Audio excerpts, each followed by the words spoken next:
One of the primary functions of the kidney is better understood at the level of the nephron.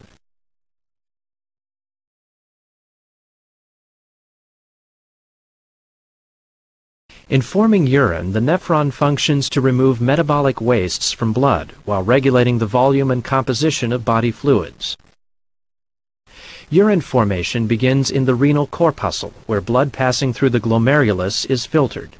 Filtrates include water, ions, and other solutes, which are filtered out of the blood and into the capsular space to begin urine formation.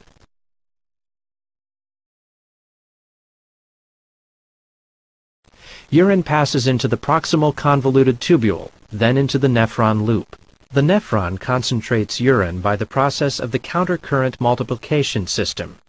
The countercurrent multiplication system is basically the means by which water and sodium are extracted from the filtrate as it passes through the tubules toward the collecting ducts.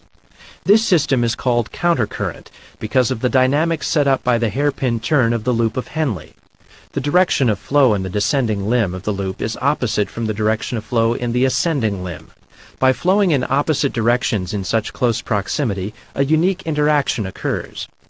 The loop of Henle dips from the cortex of the kidney into the medulla and is surrounded by the medullary interstitial fluid.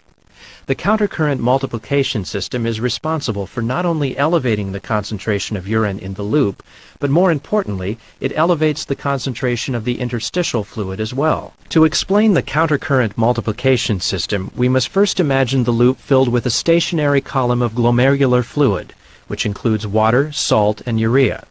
At first, the concentration of the glomerular fluid and the surrounding interstitial fluid will be equal at an osmolarity of 300 milliosmoles. Within the walls of the thick segment of the ascending limb, special pumps extract salt, sodium chloride, from the fluid and transport it to the interstitium. The two areas no longer have an equal osmotic pressure, and a gradient has been established. Within the thick segment, the concentration is at 200 milliosmoles, whereas in the medullary tissue, the concentration is at 400 milliosmoles. Over time, a net diffusion of salt into the descending limb and a net diffusion of water out of the descending limb results in a balance in osmolarity between the descending limb and the surrounding interstitium. Because the thick segment is still actively pumping out salt, the osmolarity of the ascending limb is still 200 milliosmoles, and the interstitium and descending limb are balanced at 400. Salt accumulates in the medulla while water is drawn out of the fluid in the descending limb. Water is removed by the vasa recta, which are capillaries that surround the loops.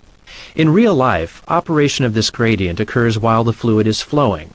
Fluid flowing in from the proximal tubule and out to the distal tubule along with the constant pumping of salt into the medulla contributes to the multiplication of this gradient.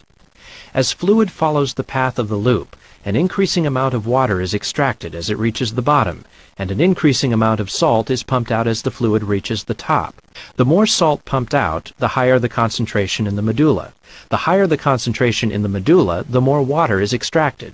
Eventually, the levels of osmotic pressure are equal horizontally, with the highest value being at the tip of the loop. This level is at 1,400 milliosmoles per liter, which is also the value of the maximal osmolarity of excreted urine. As you can see, fluid becomes more concentrated as it rounds the loop, but it immediately becomes rediluted as it reaches the top. Final concentration of the fluid occurs in the collecting ducts as it must travel back through the concentrated interstitium of the medulla on its way to the calyces.